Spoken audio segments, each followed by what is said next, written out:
শিব, এই হাসি মুখ দেখার জন্য তো কয়েক জন্মের কষ্টও সহ্য করে নেবে সতী।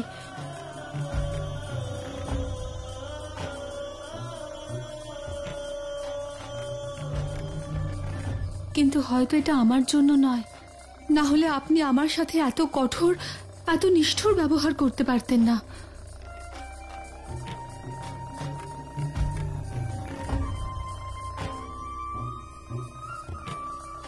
শুধু আমি ছাড়া সংসারের সমস্ত বস্তু আপনার কাছে প্রিয়।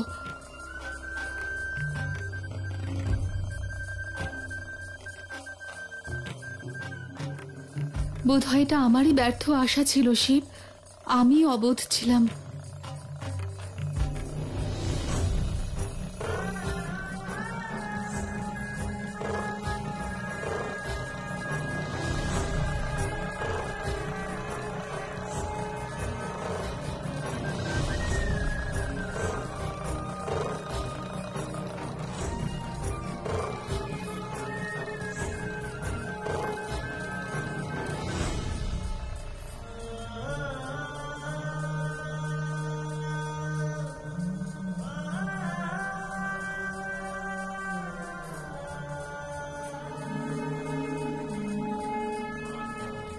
সতী নিজের বাস্তব রূপকে জানার পরেও তার মনকে জানতে পারেননি। কিন্তু ওনার সাথে এরকম কেন হলো? উনি তো আদি শক্তি ছিলেন। কারণ দেখা এবং জানার মধ্যে পার্থক্য থাকে। কারণ দেখার জন্য বহির্দৃষ্টি যথেষ্ট, কিন্তু জানার জন্য সেই বস্তুর ভিতরে ঢুকতে হয়, তার সাথে সম্পর্ক তৈরি করতে হয়, অন্তর্মনের দৃষ্টিকে প্রখর করতে হয়। আর যতক্ষণ অন্তর্মনের দৃষ্টি প্রখর আর ব্যাপ্ত না হয়, ততক্ষণ কেন, কিভাবে, এই প্রশ্নের উত্তর পাওয়া যায় না। বুঝেছি মিত্র, বুঝে গেছি আপনার কথার ভাবার্থ। যেমন উদাহরণস্বরূপ, এটা সবাই দেখেছে যে আমি বিষ পান করেছি, কিন্তু কেন পান করতে পেরেছি, কোন শক্তির বলে পান করতে পেরেছি, সেই শক্তিটা আমার জানা নেই। ঠিক বললাম না?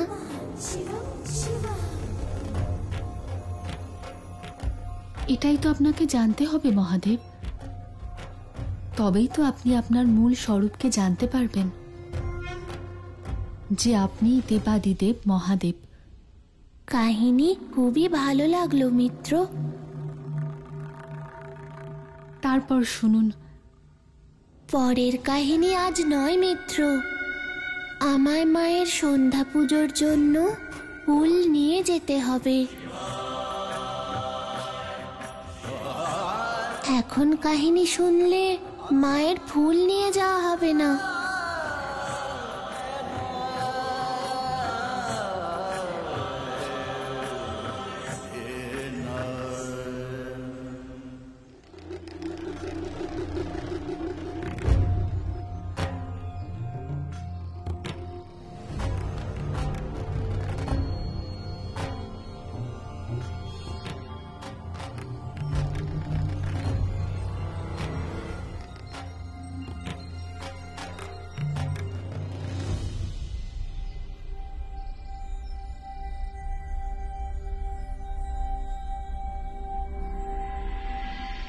কোনো গাছেই তো ফুল নেই দেখছি। হে ফুলের গাছেরা, আপনারা আমার মায়ের সন্ধ্যা পুজোর জন্য ফুল দিতে পারবেন?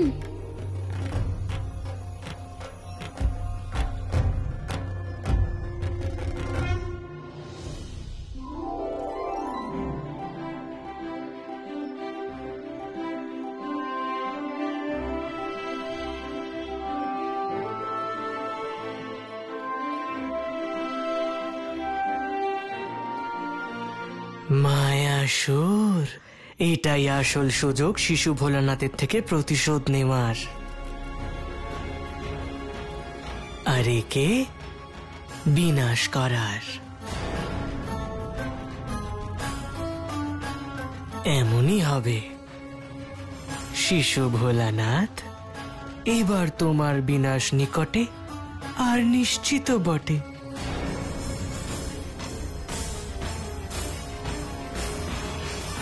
হে মহাদেব, আপনি আমাকে কৃপা করুন যাতে আমি আপনার কাছে সারা জীবন আসতে পারি আর আপনার দর্শন করতে পারি।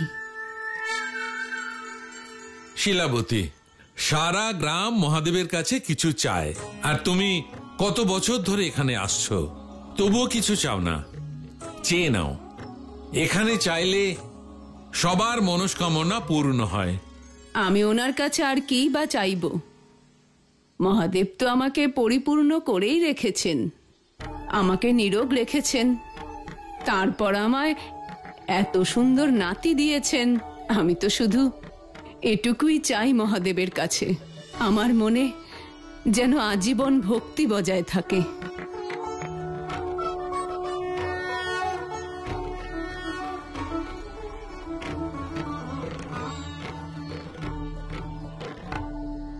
কি বলছো? দেবাদিদেব মানুষের রূপ নিয়ে মানুষের মধ্যে মানুষের মতোই থাকেন? হ্যাঁ, সতী অনসূয়া ওনার মা, আর বাবা ঋষি অত্রি, ওনাদের আশ্রমে বড় হচ্ছে মহাদেব শিশু ভোলানাথ রূপে। শোনো, ভগবানকে নিয়ে সব বলতে নেই, পাপ হয়। মহাদেব হলেন দেবাদিদেব, উনি মানুষ রূপে কেন পৃথিবীতে আসবেন? ঠিক আছে, আপনার যদি বিশ্বাস না হয় আপনি নিজে গিয়ে দেখুন। এখান থেকে উত্তর দিকে যাবার পথে 2 যোজন দূরে ঋষি অত্রির আশ্রম আছে। ওখানে শক্তির প্রতীক দেবী অনসূয়াকেও দেখতে পাবেন, আর 3 ত্রিদেবকেও পাবেন। যদি তাই হয় তাহলে আমি অবশ্যই যাব মহাদেবের দর্শন করতে। মা, মা, মা,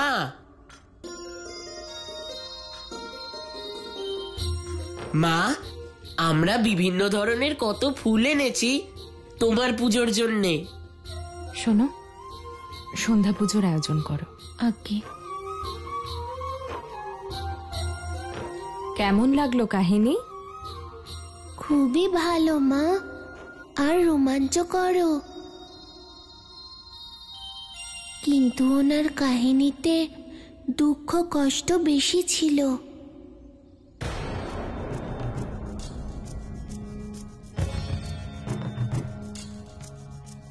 সব কাহিনী কি এরকম হয় মা?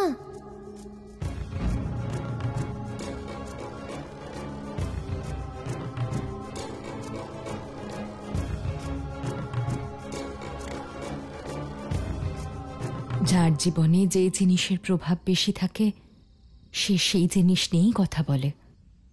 মা, মিত্রের জীবনে কি দুঃখ আর কষ্ট বেশি আছে? শিব, আমরা অন্যের বিষয় নয়, নিজেদের বিষয় ভাবব। সেই জন্য আমরা নিয়মিত অনুশাসিত জীবন নিয়ে ভাবব। যেখানে খুশি চলে যাওয়া বন্ধ করতে হবে তোমায়, বুঝেছ? হ্যাঁ মা। 2 দাদাকে তো দেখছি না মা, তারা কোথায়? দুজনেই গুরুকুলে গেছে অধ্যয়ন করতে, এখন থেকে ওখানেই থাকবে। তাহলে কি তুমি আমাদের দুজনকেও পাঠিয়ে দেবে? আচ্ছা মা, তাহলে কি তুমি জীবন দর্শনের জ্ঞান প্রাপ্ত করার জন্য নিজের থেকে দূরে পাঠিয়ে দেবে?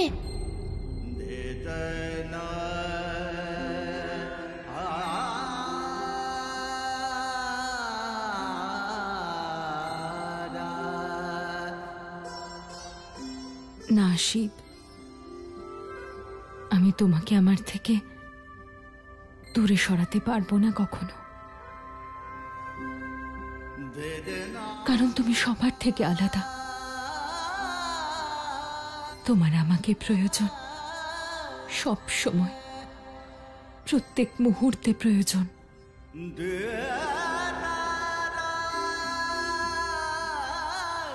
তুমি সাংসারিক জীবন নিয়ে কিছু জানো না শিব।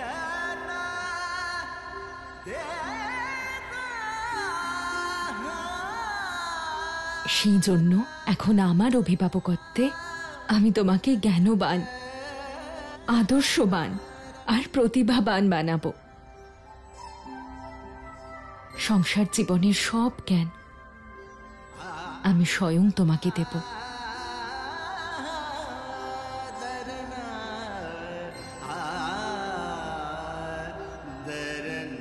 চলো এবার সন্ধ্যা পুজো করে নি। মুড়ো ফুল নিয়ে পুজোর জায়গায় চলে এসো। মায়ের কথায় বোঝা যাচ্ছে মিত্র, আজকে অনেক সুস্বাদু ভোজন পাবো।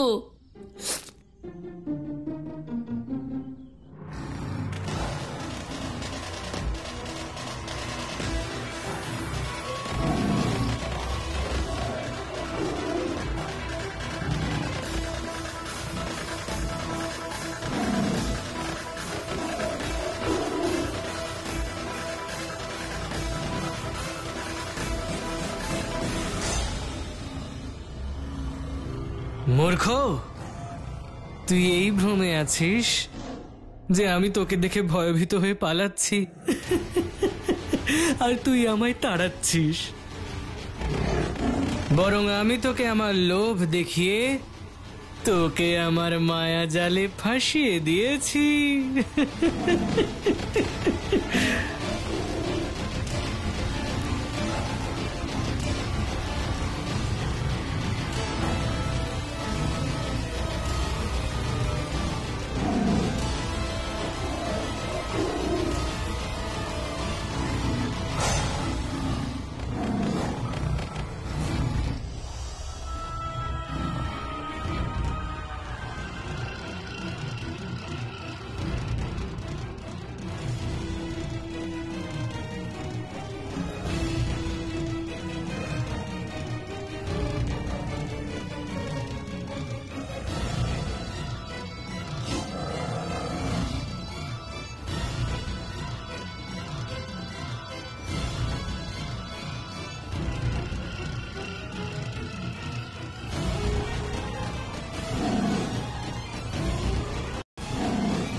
এই বাঘের মৃত্যুতে একটা বিষয় নিশ্চিত হলো যে এই গুহা আমার বিজয় গর্ভ। হ্যাঁ, এখানে কেউ আমাকে পরাজিত করতে পারবে না, কেউ না। এই মনির শক্তি কাউকে জয়লাভ করতে দেবে না। এবার আমাকে কেউ পরাজিত করতে পারবে না, কেউ না।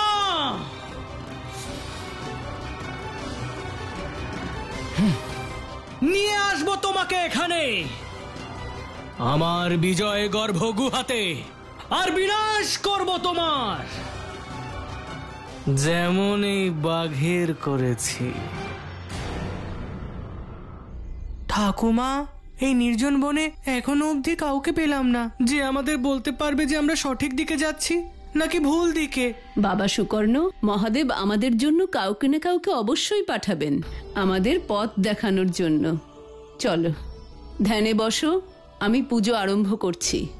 ওম নমঃ শিবায়, ওম নমঃ শিবায়, ওম নমঃ শিবায়, ওম নমঃ শিবায়, ওম নমঃ শিবায়। পেয়ে গেছি উপায়, তোমাকে বিনাশ করার উপায় পেয়ে গেছি শিশু ভোলানাথ। এরাই আমার পরিকল্পনার আসল চাবিকাঠি।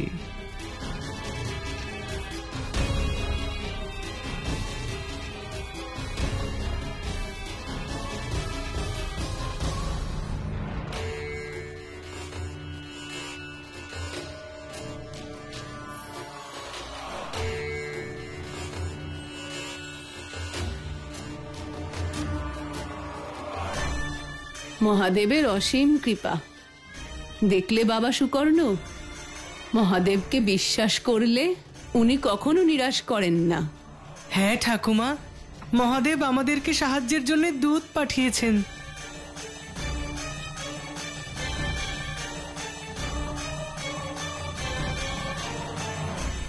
আপনি কি আমাদের সাহায্য করবেন?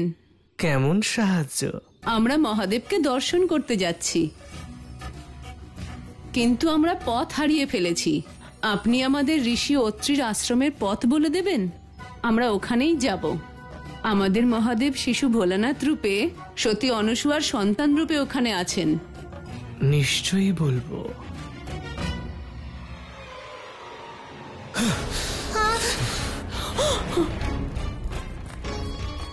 আমার নাতিকে কেন ধরেছেন আপনি? পথ দেখানোর জন্যে। ওই যে উত্তর দিকে অত্রি ঋষির আশ্রম, ঠাকুমা আর শিশু ভোলানাথ তো ওখানেই আছেন। আমার নাতিকে দয়া করে ফিরিয়ে দিন আপনি। তোমায় ফিরিয়ে দেওয়ার জন্য একে অপহরণ করিনি, ওই শিশু ভোলানাথকে নিজের কাছে আনার জন্য করেছি। তুই ওর ভক্ত না? তাহলে গিয়ে বল ওকে দক্ষিণ দিকের ওই পার্বত্য গুহাতে আমি একে বন্দি করে রেখেছি। ছেড়ে দিন আমার নাতিকে।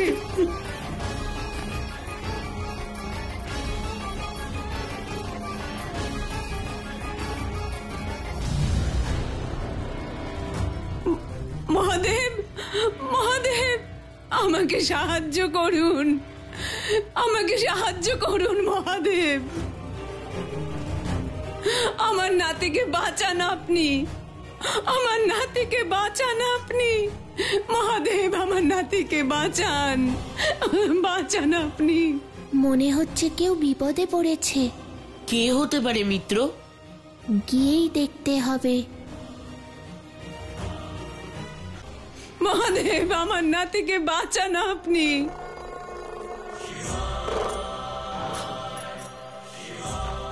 মহাদেব,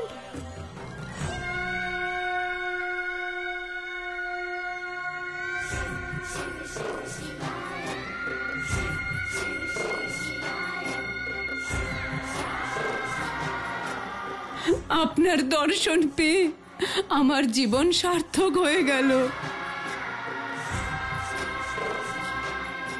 উঠুন আপনি।